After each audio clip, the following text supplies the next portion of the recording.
Good morning, everyone, and welcome to Thursday morning. It's Stephen Whiteside here from theuptrend.com.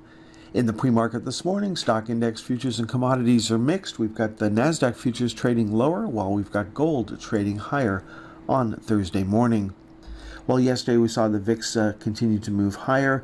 Hasn't taken out the recent high, but it closed above the upper channel line, so we are back on a buy signal. That, of course, is negative for stocks.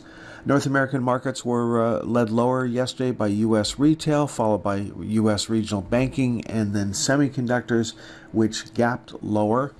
Then looking at the Dow, it is still on a buy signal. That would change on Thursday with a close below 373.09.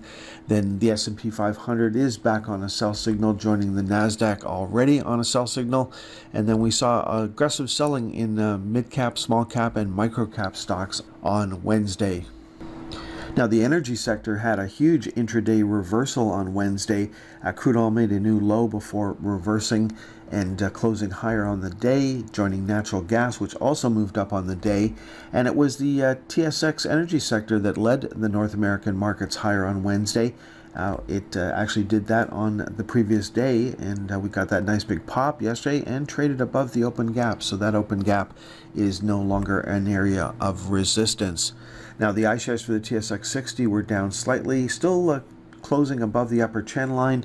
Things would change on Thursday with a close below $31.63. Now, gold rolled over on Wednesday down over $30, and that joining silver, which was already on a sell signal.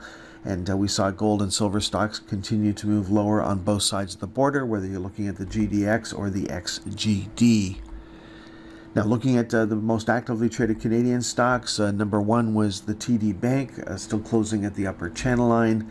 Then we had a huge update for Suncor on Wednesday. We saw First Quantum continue to move higher, up another 11%. Then we've got TC Energy back on a buy signal as of Wednesday's close, and we've got Baytech back on a buy signal as of Wednesday's close. Looking at the U.S. most actives, we saw Tesla continue to move lower on Wednesday. Marathon dipped below the lower channel line before reversing. Then we had SoFi, big down day there, closing down nearly 14% on the day.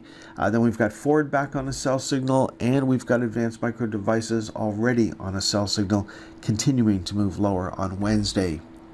Okay, folks, that is all for this morning's presentation. It looks like we're going to have a mixed open on Thursday, waiting for the rest of the market to continue to roll over. Enjoy the rest of your day. Next time you'll hear my voice is on Friday morning.